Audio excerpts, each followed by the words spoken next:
Pada bulan Juli 2022, tepatnya tanggal 9, dunia telah dikejutkan dengan peristiwa yang bergulir di Sri Lanka. Rakyat menyeruak masuk ke dalam istana presiden, tempat yang seharusnya paling dijaga aman dan merupakan simbol kekuasaan yang keramat. Foto-foto dan video-video viral mempertontonkan bagaimana rakyat berenang menyejukkan diri di kolam renang presiden. Rakyat berselfie ria di kursi besar kepresidenan, bahkan mereka mengagumi dengan rasa jijik garasi presiden yang dipenuhi mobil-mobil mewah. Sejak pandemi, Sri Lanka berada dalam krisis ekonomi yang sangat hebat, yang pada gilirannya menimbulkan gejolak sosial yang hebat pula. Rakyat Sri Lanka mengalami kesulitan untuk membeli bahan kebutuhan dasar, seperti bahan bakar, gas LPG, dan obat-obatan penting. Hal ini diakibatkan oleh inflasi yang sangat meroket. Inflasi makanan mencapai 30,2%, sementara inflasi barang kebutuhan dasar mencapai 18,7%. Harga BBM bahkan meningkat sebesar 2 kali lipat. Bahkan pemadaman lampu bisa mencapai 12 jam setiap harinya. Sungguh hal ini melempar rakyat pekerja ke dalam dunia kegelapan. Rakyat bahkan tidak mampu membeli lilin untuk penerangan saat mati lampu akibat harga lilin yang meroket. Pada video ini, kita akan menelusuri siapa biang kerok pada krisis di Sri Lanka. Namun sebelum itu, alangkah baiknya Anda klik tombol subscribe terlebih dahulu, sebab itu adalah salah satu langkah untuk memperluas wawasan Anda. Terdapat dua aspek inti yang menjadi topik menarik pada krisis yang terjadi di Sri Lanka. Saya akan ceritakan mulai dari yang pertama. Aspek pertama, peran pemerintah dalam krisis. Penderitaan rakyat Sri Lanka diperparah oleh rezim Presiden Gotabaya Rajapaksa beserta keluarganya yang tidak berkompeten dalam menangani krisis. Selama krisis, semua kebijakan pemerintah untuk memastikan keberlangsungan kemakmuran bagi kapitalis. Bermacam strategi hebat dilakukan oleh para calon presiden. Begitupun dengan Presiden Gotabaya Rajapaksa. Ia menjalankan strategi yang begitu sempurna, bahkan ini yang paling sempurna dalam sejarah untuk meraih dukungan para kapitalis lokal pada pemilu tahun 2019 lalu. Keluarga Rajapaksa menjanjikan potongan pajak yang begitu besar bagi pengusaha. Dan tahukah Anda, inilah yang dinamakan strategi sempurna menuju kegelapan. Alhasil, pemotongan pajak ini menyebabkan merosotnya pendapatan negara sebesar 33% dan membawa Sri Lanka menuju krisis terburuk semenjak kemerdekaan. Lagi dan lagi, Presiden Gotabaya Rajapaksa menjalankan strategi sempurnanya untuk yang kedua kali. Ia memotong anggaran sosial yang diperuntukkan bagi rakyat pekerja dan menangani defisit ini dengan mencetak uang dalam jumlah yang besar untuk menghadapi pandemi COVID-19 yang dampaknya sudah bisa kita prediksi, yaitu semakin mempersulit kontrol terhadap inflasi. Berbagai skandal juga memicu gejolak ekonomi dan juga politik, korupsi impor pupuk organik yang menyebabkan masalah besar terhadap panen padi tahun 2022.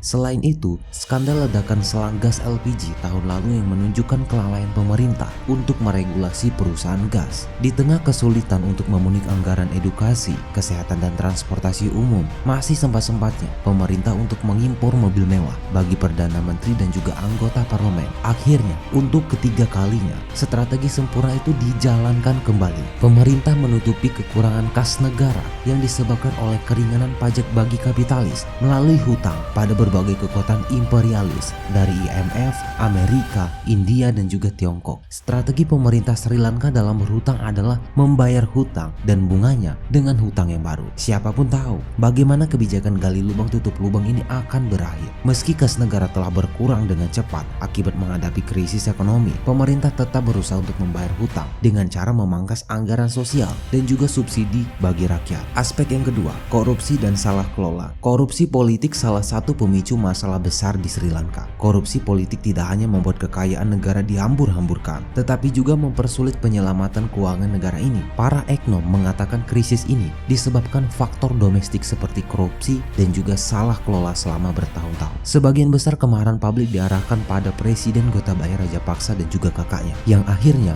Perdana Menteri Mahinda Rajapaksa mengundurkan diri setelah unjuk rasa anti pemerintah berujung kerusuhan. Kondisi semakin memburuk dalam beberapa tahun terakhir. Pada tahun 2019 terjadi serangan teror bom yang menewaskan lebih dari 260 orang. Ini berdampak pada sektor pariwisata yang menjadi salah satu sumber devisa. Disusul kemudian oleh pandemi COVID-19 yang semakin memperparah keadaan. Seharusnya pemerintah perlu meningkatkan pendapatannya karena utang luar negeri untuk proyek infrastruktur besar melonjak melonjak. Tetapi pemerintah justru mendorong pemotongan pajak terbesar dalam sejarah di Sri Lanka. Kreditur menurunkan peringkat Sri Lanka, melarangnya meminjam lebih banyak uang karena cadangan devisanya merosot. Yang membuat kita menjadi aneh, tapi itulah yang terjadi adalah pada April tahun 2021, Mahinda Rajapaksa tiba-tiba melarang impor pupuk kimia, yang akhirnya harga bahan pangan pun melonjak. Untuk menghemat devisa, impor barang-barang yang dianggap mewah akan dilarang. Sementara itu, perang Ukraina menyebabkan harga bahan pangan dan minyak semakin mahal. Inflasi mendekati 40% dan harga pangan naik hampir 60% pada bulan Mei. Untuk mengatasi kondisi ini, Sri Lanka sedang mengajukan pinjaman ke IMF. Sri Lanka menaruh harapan terakhir pada IMF.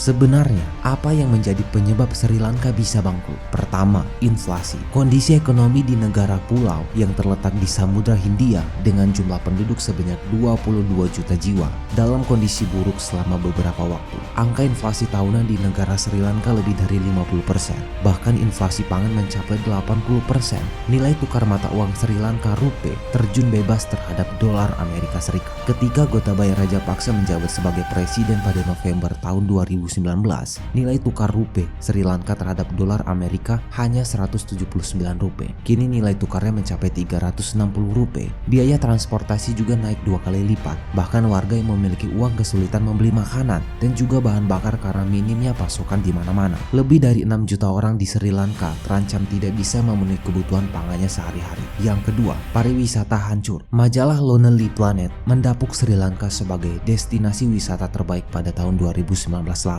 Namun, harapan untuk menuai untung dari pariwisata hancur ketika serangkaian serangan teror terjadi pada perayaan Paskah pada April 2019. Pemboman yang menargetkan 3 hotel dan 3 gereja itu menewaskan 267 jiwa dan melukai sekitar 500 orang. Akan tetapi, pariwisata Sri Lanka menggeliat kembali dan mengumpulkan sekitar 450 juta US dollar selama bulan Desember tahun lalu. Sayangnya, industri pariwisata Sri Lanka kembali ambruk karena pandemi COVID-19. Data Bank Sentral pada April hingga November 2020 menunjukkan sektor pariwisata terhenti dan hampir tidak ada pendapatan. Banyak pekerjaan di sektor perhotelan lenyap, terutama di resort pantai yang populer di kalangan turis barat yang memuja sinar matahari. Namun krisis politik kembali menghantam industri ini dan pada bulan Mei, pariwisatanya hanya menghasilkan sekitar 54 juta US dollar. Ketiga, jebakan hutang. Perang saudara di Sri Lanka yang berlangsung selama 3 dekade terakhir pada 2009. Pasca perang, pemerintah melakukan pembangunan secara besar-besaran dan juga banyak berinvestasi pada infrastruktur seperti jalan dan juga pelabuhan. Dana infrastruktur itu berasal dari hutang dan negara itu kini dibebani dengan beban hutang sebesar 51 miliar US dollar, termasuk 6,5 miliar US dollar utang ke China. Membayar pinjaman luar negeri itu telah menguras cadangan devisa, menyisakan sedikit yang tersisa untuk membeli makanan. Negara-negara maju yang tergabung dalam G7, Kanada, Perancis, Jerman, Italia, Jepang, Inggris dan juga Amerika menyatakan mendukung upaya Sri Lanka untuk mengurangi pembayaran utangnya. Bank Dunia menyetujui untuk memberi pinjaman sebesar 600 juta US dollar kepada Sri Lanka. India juga telah menawarkan pinjaman sebesar 1,9 miliar US dollar. Pemerintah Sri Lanka juga sedang dalam proses negosiasi dengan Dana Moneter Internasional atau IMF terkait rencana pinjaman 3 miliar US dollar.